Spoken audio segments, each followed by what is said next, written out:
ajuda dentro do contexto da cosmologia. Entender como todas as coisas teriam começado. Porque essa é uma parte difícil para a gente, né? Afinal de contas, como que o universo começou? Não é difícil, sabe? O pessoal conhece um pouquinho, dá para resolver uma coisa rápida. Sabe aquele cara que é o dono da bola? O cara chato, que seria ele é aquele que tem um uniforme bonitinho, porque quem não tem nem tênis para jogar, não é o dono da bola, entende? Eu cresci desse jeito, o dono da bola tinha assim, sabe, roupa bonitinha, tem até o uniforme do time que ele torcia. A gente, rapaz, a camiseta estava furada, sabe aquele sandalinha havaiana que quebra aquele negocinho embaixo e coloca um preguinho para segurar? É bem desse jeito, a gente ia jogar, deixava aí, e até orava para ninguém roubar aquela sandalinha havaiana da gente, porque já viu, né? Cheguei em casa sem sandália havaiana, com o preguinho, o pai e a mãe ficam bravos. Mas, de qualquer forma, a ideia, como que a gente pode colocar todo esse negócio da informação? De uma forma bem específica, essa informação que a gente recebe lá de fora. Porque isso daí está relacionado com as origens, a cosmologia. Eu queria dar algumas ideias para a gente trabalhar em cima disso. Então, vamos lá. Lá na parte mais antiga um pouquinho, a cosmologia lá dos gregos e tudo mais, eles tratavam muito disso como esferas perfeitas. Então, eles olhavam assim, a Lua era uma esfera perfeita, o Sol era uma estrela, era uma esfera perfeita, tudo eram esferas perfeitas. Percebe que eles eram muito inteligentes, contrário ao pessoal da Terra plana. Então, eles assim, tinham um negócio espetacular, eles entendiam que tudo era esférico, não tinha nada plano por lá. Então, você tem, por exemplo, Aristóteles, Aristarco de Samos, o próprio Cláudio Ptolomeu, todo esse pessoal aí tinha uma visão muito interessante a respeito desse universo todo, tudo perfeito, tudo bonito, tudo arrumadinho. E essa ideia, principalmente de Ptolomeu, isso aí veio até o meio dos anos 1400 depois de Cristo. Então, você tem essa ideia que era o geocentrismo, ou seja, a Terra é o centro e tudo está girando em volta dela. Então, essa é uma cosmologia que sobreviveu a seus pelo menos 3.000 anos. A Terra é o centro de tudo, tudo gira em volta dela. Foi muito interessante. Aqui você está vendo um pouquinho, isso aqui é anos 1400, indo para os anos 1500. Tá? Isso aqui o primeiro é século XI. Os outros ali está falando dos anos 1400, depois dos anos 1500 e bolinha. O que aconteceu foi que, no comecinho dos anos 1500, finalzinho dos anos 1400, algumas descobertas começaram a mudar a maneira de pensar. Nós estamos falando de evidências. Olha que interessante. Você vai encontrar um grupo agora fazendo uma proposta diferente. Eles eram os hereges da época. Tá? Porque eles estavam fazendo uma proposta que era totalmente contrária ao status quo. Onde é que já se viu que dizer que o Sol é o centro? Claro que não é. A gente vê o Sol passar por cima da gente o tempo todo.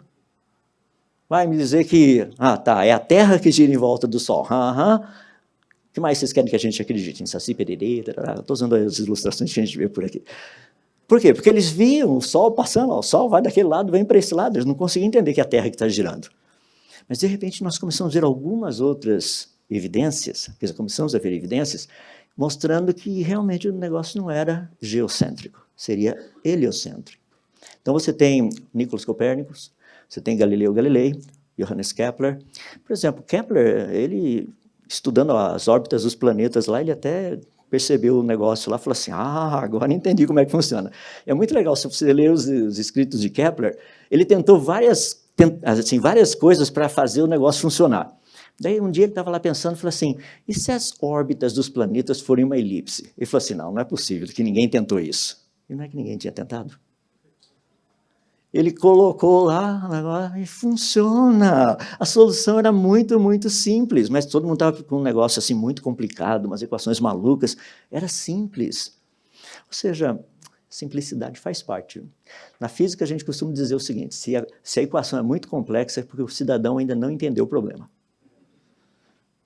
Porque, para e pensa, como que é que se transforma energia em massa e massa em energia? Olha o tamanho da equação. E igual a mc ao quadrado, 3 letras e um número. Rapaz, bem legal, né? Dá para complicar um pouquinho, mas assim, estou dando o básico. Então, você pega, de repente, a gente começa a viver um outro modelo cosmológico. Agora, não é mais a Terra o centro. E é legal porque daí você vai percebendo que o negócio vai expandindo.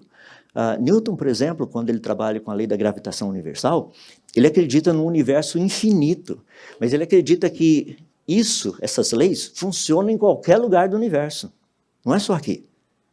Se você encontrar um outro sistema, vai ter uma estrela e tiver planetas, vão estar em volta dessa estrela. E é bem legal o trabalho que está sendo feito. Ou seja, ele acreditava num universo estático e infinito.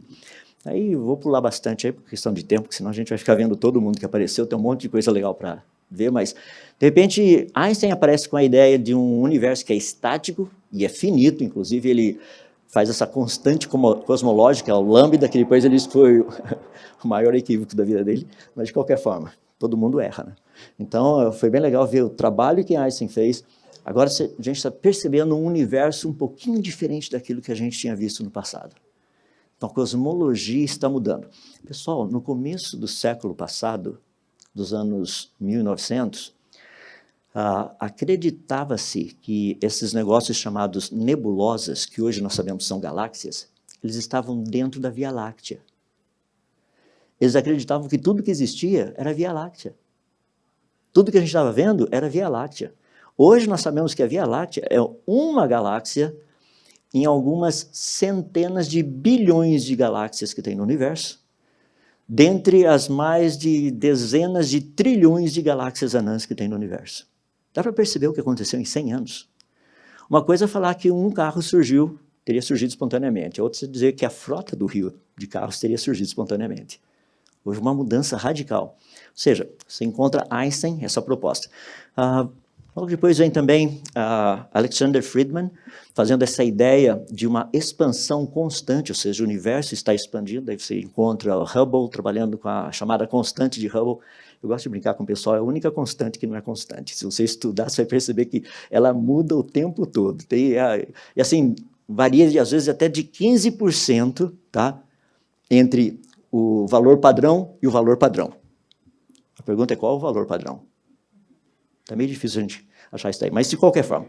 Então tem os parâmetros de densidade ali, a equação que Friedman colocou, um negócio bem interessante, deixar para você estudar em casa, isso daí que é bem legal. E daí a gente vem o que foi dito agora há pouco, Georges Lemaitre, ele cria essa ideia do Big Bang, ou seja, um início, logo no comecinho. A proposta dele era de um átomo primordial. Tanto é que a proposta do Big Bang hoje não fala de um átomo, mas diz que no início essa partícula onde tudo que existe estava dentro dela seria praticamente do tamanho de um próton, mais ou menos 10 elevado a menos 15 metros. Então você tem essa proposta que é a proposta atual que nós temos. Tá? Nós mais ouvimos falar a ideia de um Big Bang. E eu acho muito interessante porque as pessoas chegam para mim e falam assim, mas sabe, qual o problema com o Big Bang? O problema são as evidências. Percebe o que eu falei? Que o problema são as evidências? Porque as evidências é que tem que ser o suporte, a base para a gente desenvolver um modelo de pensamento. Não o contrário. A gente desenvolve um modelo de pensamento e tenta encaixar as evidências. Isso não faz sentido. Porque se nós estamos tentando explicar a natureza, nós começamos estudando a natureza. Vamos ver como que a natureza funciona. Vamos colocar essas duas coisas juntas, o que nós vimos até aqui, e darmos uma olhadinha a respeito da origem do universo. Pergunta. Comecei dizendo, basta seguir as evidências. Qual? Ou seriam quais as evidências desses últimos 500 anos? Tá? Por que 500 anos? Porque eu falei para vocês do telescópio. Fazem 500 anos que a gente tem telescópio. Então, o que nós temos aprendido com os telescópios, a evidência que tem vindo por meio deles, das imagens e tudo mais, ao longo desses 500 anos? Vocês se lembram que Galileu Galilei viveu na época do heliocentrismo. Essa era uma ideia muito forte. E foi... desculpa, obrigado. Geocentrismo. E era uma ideia muito forte. Mas ele inventou o telescópio e no ano de 1610, no mês de janeiro, ele olhando assim para o planeta Júpiter, ele viu que tinham 4 pontos. No dia seguinte, a hora que ele olhou, esses 4 pontinhos tinham mudado de lugar. No dia seguinte ele olhou, 2 dos pontinhos desapareceram. Ele olhou mais um pouco no dia seguinte, nenhum pontinho estava lá, só havia Júpiter. Daqui a pouco, 2 dias depois, ele olha, 2 pontinhos saem do outro lado. No dia seguinte, 4 pontinhos. Conclusão, Júpiter tem lua.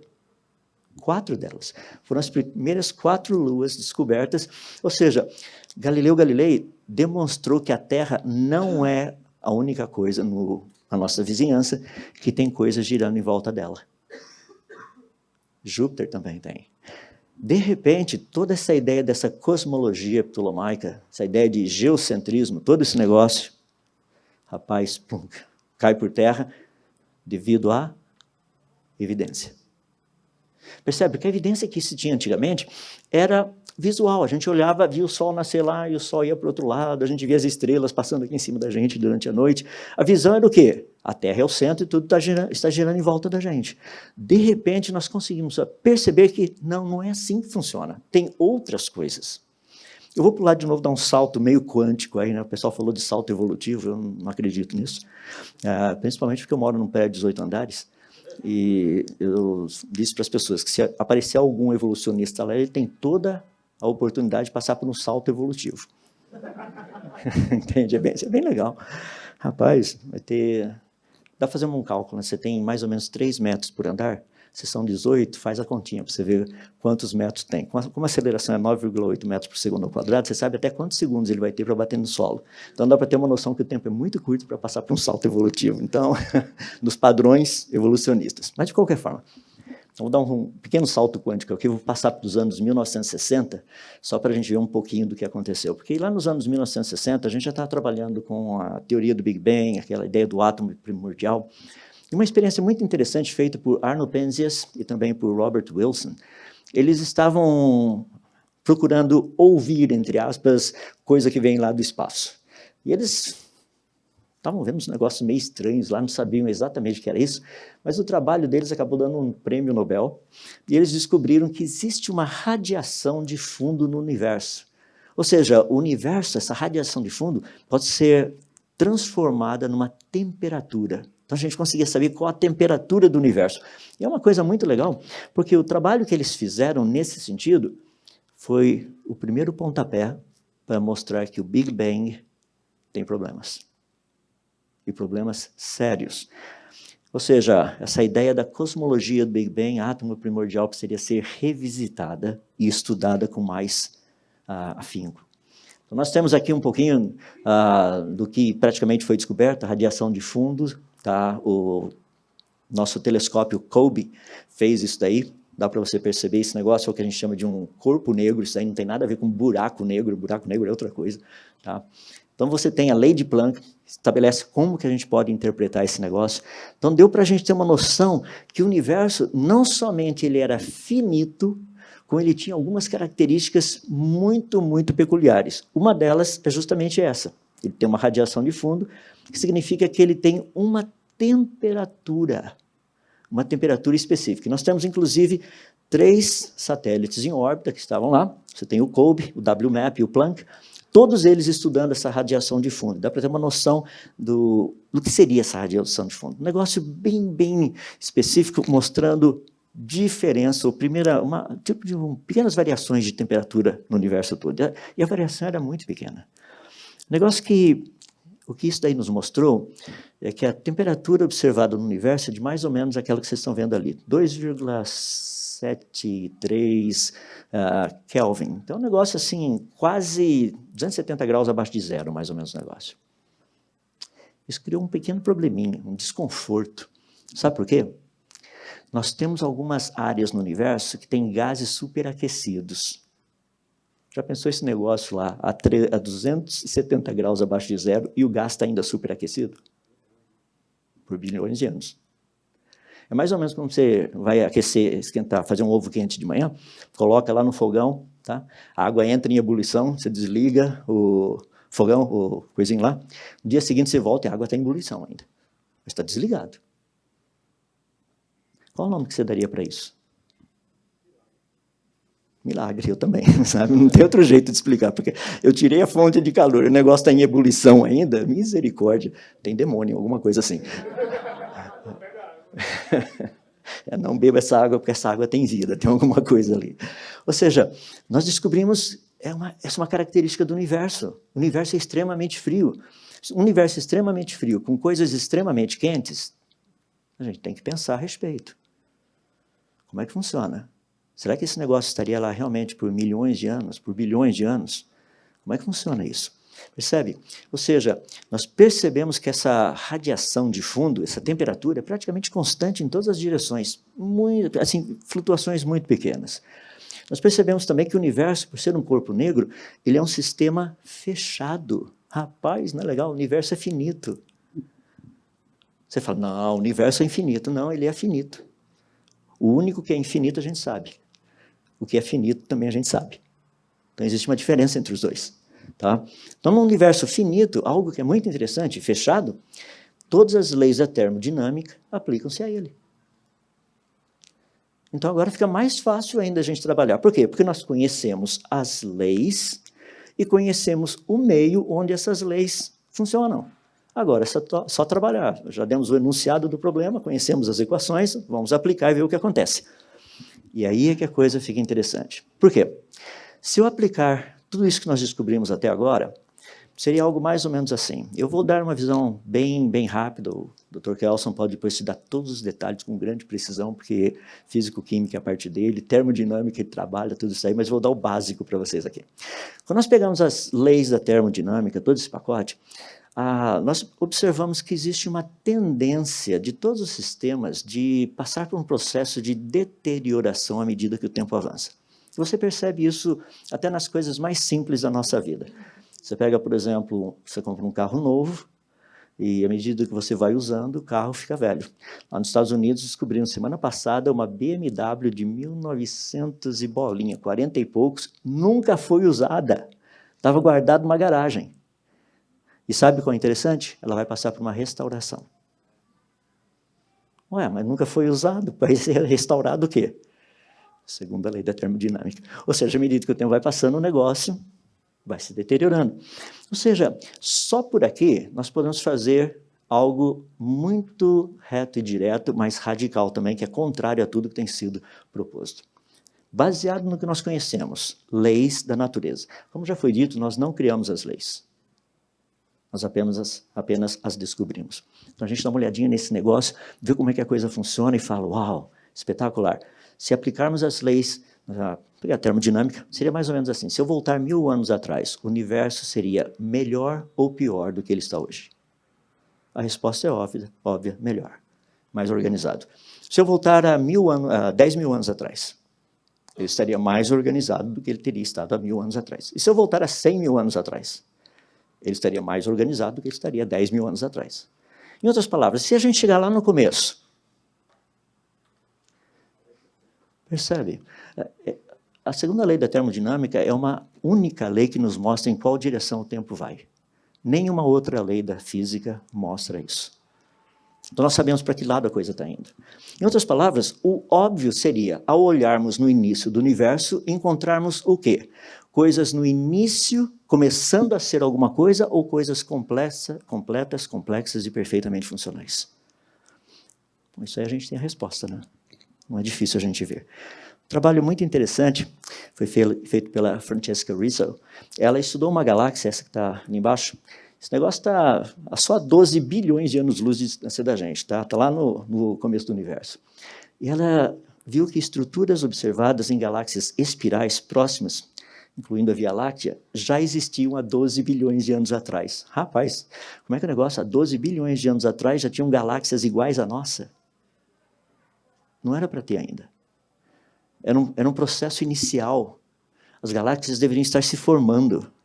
Você fala, mas como é que eles descobriram isso? Lembra o exemplo que eu dei logo no comecinho, quando você pega a luz que está vindo de lá para cá e tudo mais, nós percebemos que essas galáxias iniciais, dá para você ver a velocidade rotacional delas, dá para você ter uma noção de quais elementos químicos estão presentes nela e tudo mais. Só que esse tipo de publicação científica é praticamente ignorado pela mídia. Ninguém fala disso. Rapaz, nós descobrimos galáxias lá, 12 bilhões de anos-luz, completas, complexas e perfeitamente funcionais. Sabe por quê? Porque isso é contra o modelo. Você fala, mas essa é só uma evidência. Falando nisso, a doutora Francesca trabalha num centro muito interessante lá em Copenhagen, que fala a respeito do início do universo. É só isso que eles fazem. Acho super legal, ver se eu consigo um emprego lá também. Deve ser bem legal a gente começar a ver o que aconteceu no início do universo. Bem que eu vou chegar lá sabendo o que já aconteceu. Mas, de qualquer forma, isso por causa da evidência, tá? Essa parte aqui é bem legal. Não somente ela, vou dar algumas mais recentes aí o nosso tempo aqui eu quero manter dentro do tempo. Isso aqui foi publicado agora em fevereiro desse ano. Estudaram um sistema extremamente longe da gente, e sabe o que eles encontraram lá? Um monte de coisa morta. Não, deixa eu explicar. Galáxias, estrelas no início, eles deveriam ter uma quantidade muito grande de hidrogênio. Isso significa que a luz vindo de lá para cá deveria ser bem azulada. Quando o negócio já está bem maduro, assim, vira laranja, um laranja amarelado, como é o nosso Sol. Eles descobriram no meio desse negócio, logo no início do universo, estrelas laranjas. Não laranja que a gente usa aqui no Brasil, outra coisa, tá? Estrelas alaranjadas. Ou seja, esse artigo é bem interessante, só peguei algumas frases que tem ali, diz assim, mas, incrivelmente, ao contrário de todos os outros protoaglomerados que foram encontrados nesta época, muitas galáxias da MAGA, Make America Great Again, tá, do Trump, parecem ter parado de formar estrelas. Elas pararam de formar ou elas nunca formaram? Já estavam prontas desde o início. A gente está falando do começo do universo. Isso aí é artigo publicado agora. O mais interessante foi um comentário feito de um dos autores desse artigo. Ele disse o seguinte, é como se você pegasse um aglomerado como o de Coma, que é o vizinho nosso aqui, o aglomerado rico de galáxias mais próximos da Terra, e o jogasse no início do universo. Você pega esse negócio pronto e coloca logo no início do universo. Por quê? Eles encontraram algo no início do universo tão pronto quanto as coisas ao nosso redor. Isso foi agora, fevereiro desse ano. Mais um bem interessante aqui, isso aqui dia 14 de junho do ano passado. Mais outro negócio bem interessante.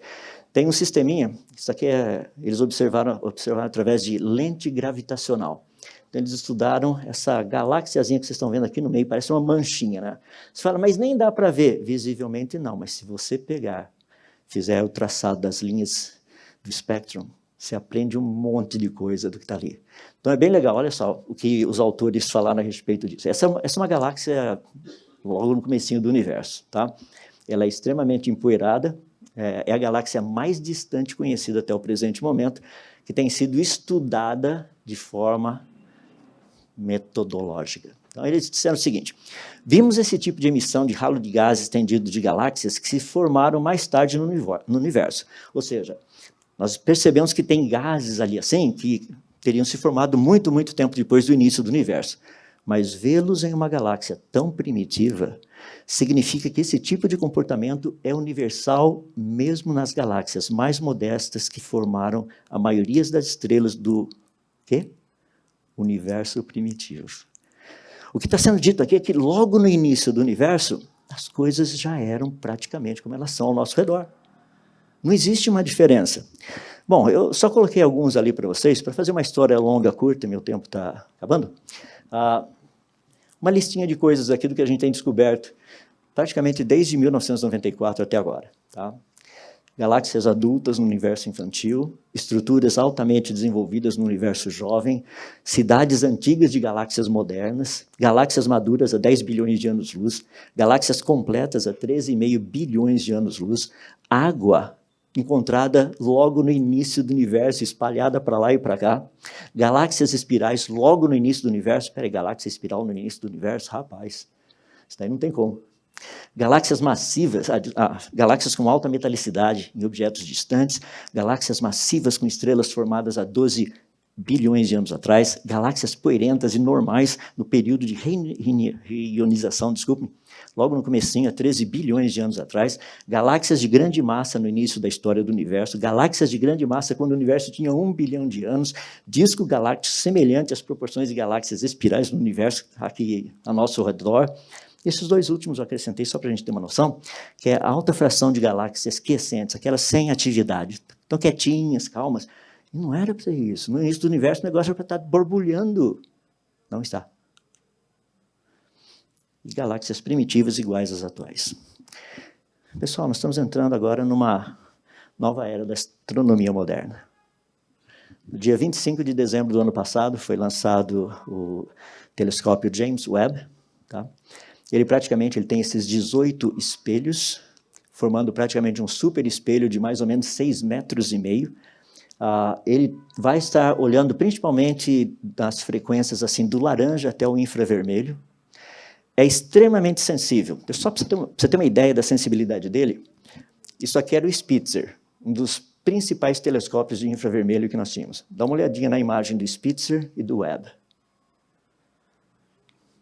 E para aqueles que estiverem por aí, terça-feira dessa semana, dia 12/7, às 11h30 da manhã, que é o horário de Brasília, você pode entrar nesse site da NASA, www.nasa.gov, entra no Webb First Images. Vocês vão poder ver as primeiras imagens do telescópio James Webb, que, inclusive, o Bill Nelson, que é o diretor da NASA atualmente, ele deu uma dica para a gente de quais imagens nós vamos ver. A imagem mais distante do nosso universo que já foi tirada até agora. O que será que a gente vai ver? Posso fazer umas predições? Eu gosto de fazer isso. Minhas predições. Termos nas publicações científicas como impressionante, inesperado. É porque o modelo está errado, né? Então, obviamente, eles vão achar, vão falar, nossa, nós não esperávamos isso aqui não... Mas ninguém fala assim, o modelo está errado. A gente usa uma terminologia bem bonita. O que nós vamos ver em termos de evidências? Minha proposta vai ser bem simples, tá? No universo primitivo, nós vamos observar com o James Webb estruturas completas, complexas, perfeitamente funcionais. Acho que vai ser por aí. Vamos ver. Muito obrigado.